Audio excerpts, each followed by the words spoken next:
Elle est conseillère d'orientation et c'est pas la première fois qu'elle vient nous voir ici à Espace Public. Marie-Michel Drouin, bonjour. Salut, Nick. Comment ça va? Ça va. Ça va bien? Grosse Toi? année? Oui, ça va très bien. Oui, ça va bien, là, mais dans le contexte actuel, ben, on vit des hauts et des bas, hein, je pense que... Puis oui, ça va bien. Grosse année, effectivement. Grosse année. Deux grosses années. Puis il a fallu, même toi aussi, même dans ton domaine, pas te réorienter, mais trouver une façon différente de travailler aussi. Oui. Bien, en fait, j'ai fait une partie de télétravail, mais pas beaucoup. J'ai été plus en présentiel avec l'application des mesures de la santé publique. Aujourd'hui, on va parler de quelque chose de super important, des emplois qui sont très en demande et des programmes qui sont offerts par le gouvernement aussi. Puis la date limite pour ça, c'est le 1er mars. En fait, les dates limites pour les demandes d'admission au premier tour pour les programmes contingentés, c'est le 1er mars de chaque année.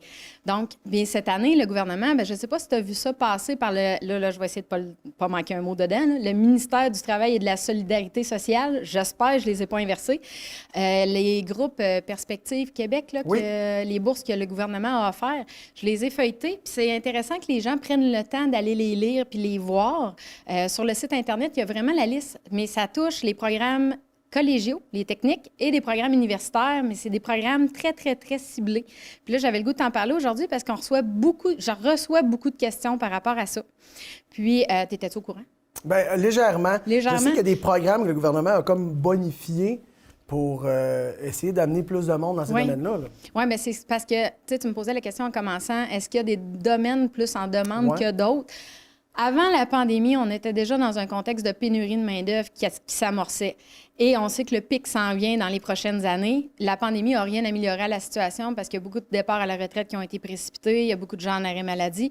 Donc, tous les domaines sont en demande actuellement. Puis là, j'ai envie de revenir à un élément qui est super important. On ne choisit pas une profession parce qu'elle est en demande. On ne choisit pas une profession non plus parce qu'il y a une bourse d'études qui est intéressante à la fin. On choisit une profession parce qu'elle nous correspond puis qu'on a le goût d'évoluer dans cette profession-là comme adulte, puis qu'on a le goût de transmettre dans la société et s'épanouir. Parce que si on fait juste un choix en fonction de, admettons que tu reçois 15 000 après ton bac, puis que tu n'aimes pas ta profession, ça ne marchera pas. Je fais souvent l'image, on ne devient pas enseignant parce qu'il y a 2 mois de vacances l'été. L'enseignement, il y a plus de choses à faire que juste 2 mois de vacances l'été. Mais bref, les programmes sont très intéressants, mais ils visent vraiment des domaines d'études très précis. Tu as beaucoup l'éducation, la santé, le domaine du génie. Puis tu as des techniques ciblées, puis dans le document, après ça, ils les ciblent par université.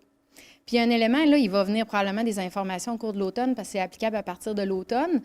Il y a des critères qui semblent assez précis, c'est qu'il faut rentrer faut terminer son diplôme dans les temps requis. Donc, si c'est une technique ou un baccalauréat, on dit c'est 3 ans ou 5 ans. Il faut que ce soit fait en 3 ans. Puis, tu sais, c'est pas rare depuis plusieurs années là, qu'on voit des étudiants étirer des techniques sur 4-5 ans. En plus, avec l'école à la maison, c'est pas ça a eu évident, un impact. Là, mais c'est pour ça que c'est applicable à partir de l'année prochaine. Je pense qu'il y a une partie rétroactive, mais ça, je suis pas certaine. Je veux pas m'avancer plus que ça parce qu'il y a vraiment des informations qui vont venir plus tard. Mais ce qui va être important, je crois, c'est vraiment de rentrer dans les temps pour avoir la bourse d'études à la fin. Et ça, j'imagine que, dépendamment du domaine qu'on va choisir, ça va être indiqué également sur... Oui, c'est vraiment indiqué dans le document. Ils sont tous ciblés, les programmes. L'autre chose que je trouve un peu dommage, c'est que, puis souvent la question m'est posée, c'est pourquoi que les DEP ne sont pas présents aussi dans les bourses d'études? Parce que des diplômes d'études professionnelles, ça dure des fois 1 an et demi, 2 ans maximum. Puis il y a beaucoup de gens en réorientation de carrière qui vont viser les DEP parce que c'est plus court à cause des paiements de maison, les enfants, il y a d'autres obligations. Puis ces programmes-là ne sont pas ciblés alors qu'il y a une pénurie de main-d'œuvre super importante. Là, si on pense aux électromécaniciens, on pense aux soudeurs, aux machinistes, mais ils ne sont pas visés par les programmes de bourse du gouvernement.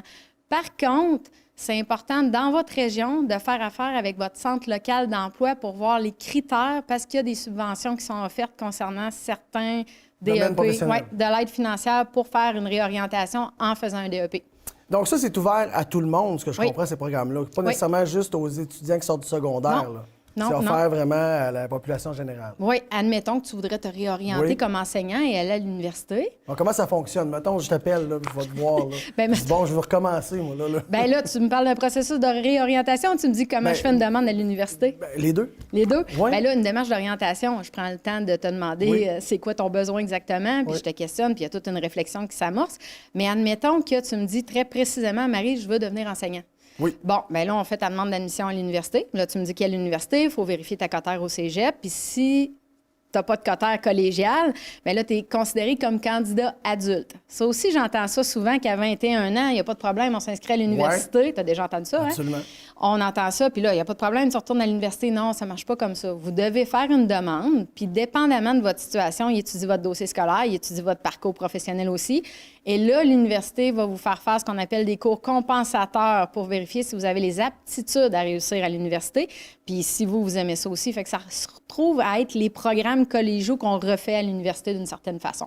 Donc, il y a possibilité de regarder dans la région ici et qu'est-ce qui peut nous intéresser. S'il y a des trucs en demande avec le Centre local d'emploi. Pour les DEP. Pour les DEP. Mais est-ce que le Centre local d'emploi peut nous dire, ouais, ces domaines-là, ici dans la région, vraiment beaucoup de demandes aussi? Oui, pour les, admettons là, que tu voudrais t'en aller en coiffure, je pense pas quoi. Ça dépend, il y a des DEP, je suis pas en train de dire qu'on n'a pas besoin de coiffeuse, c'est pas ça, mais c'est parce qu'il y a des DEP très précis qui vont être subventionnés pour les besoins de main-d'œuvre d'une région. OK. Fait qu'admettons que tu déciderais d'aller faire un DEP, moi, je sais pas, en pêche en haute mer, puis tu veux travailler en Beauce, ça se peut que tu sois pas subventionné. Tu comprends? Il y a des chances. Il y a des chances. OK. Donc, c'est important de savoir un peu si on veut travailler dans la région. Oui. Qu'est-ce qui est en demande ici. Après ça, on peut aller consulter le site du gouvernement. Oui. Trouver le programme dans lequel... Ben, en fait, on se questionne d'abord c'est quoi qu'on a le goût de faire plus tard, c'est quoi nos intérêts, c'est quoi nos valeurs, c'est quoi nos aptitudes. On explore le marché du travail. Et tant mieux si la bourse est associée à un programme qu'on vise. Parce que les soins infirmiers sont visés par les programmes de prêt et bourse par le gouvernement. Bien, là, on parle pas, en même temps, il ne faut pas que je vous mêle, là, on parle pas de l'aide du gouvernement, l'aide financière aux études, là, le prêt et bourse classique. Là. On parle vraiment d'une bourse ajoutée au programme d'études ciblées. Fait qu'il y a vraiment un montant associé si le cours est fini à la fin. C'est comme un incitatif. Oui, Okay. oui. C'est un incitatif que j'aurais beaucoup aimé à l'époque. Absolument. Pour atténuer ma dette d'études. Oui. Oui. Mais là, c'est ça. Fait qu'il y a des critères à respecter, mais c'est important de choisir une profession qui nous correspond. Bien, c'est la base. Puis je sais que c'est pas toujours évident. Puis comme tu le disais, on peut pas embarquer nécessairement dans le processus de réorientation complet, mais c'est important des fois de consulter des professionnels pour justement dire, oui, j'aimerais ça me réorienter, peut-être dans ce domaine-là, mais je suis pas certain.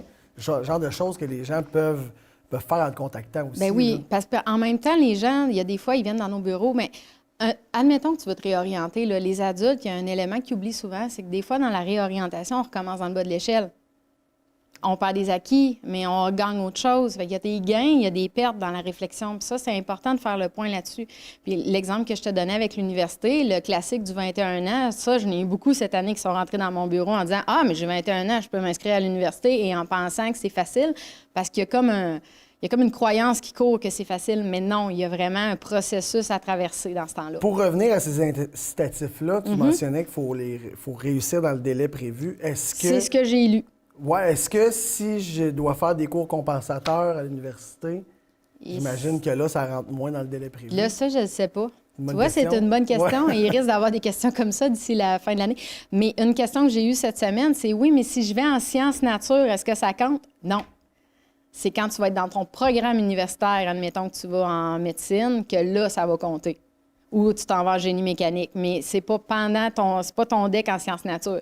Les decks, c'est des techniques qui comptent. Une technique en soins infirmiers, une technique d'éducation à l'enfance, éducation spécialisée. Je pense qu'il y a eu des mesures qui ont été annoncées. Là. Hier, j'ai vu ça passer. Fait que c'est plus dans ce sens-là. Donc, ce qui est important, consulter, aller rencontrer les gens du Centre local d'emploi, aller vérifier le site du gouvernement également pour voir les programmes qui sont inscrits à ces incitatifs-là. Oui. Puis, Centre local d'emploi, les DEP. Oui. L'aide du gouvernement, le ministère, la page Facebook du ministère du Travail et de la Solidarité, ils ont mis un lien Facebook aussi qu'on peut aller toutes les voir, sont écrits. Parfait. Je les ai mis sur ma page Facebook professionnelle aussi. Puis sinon, bien, consulter les conseillers d'orientation là, pour les choix de programmes standards. Mais oui, c'est des informations intéressantes à voir cette année qu'il n'y avait pas avant. Et si les gens veulent entrer en contact avec toi, j'imagine qu'il y a un site Internet. Bien, j'ai mon site ouais. Internet, mariemicheldrouin.com. Puis là, vous avez mon adresse courriel, puis ma page Facebook professionnelle pour me contacter. C'est plus facile parce que par téléphone, je suis tout le temps en rencontre. Je n'arrive pas à faire de retour d'appel. Michel, merci beaucoup. Ça me fait plaisir. Bonne journée. Bye.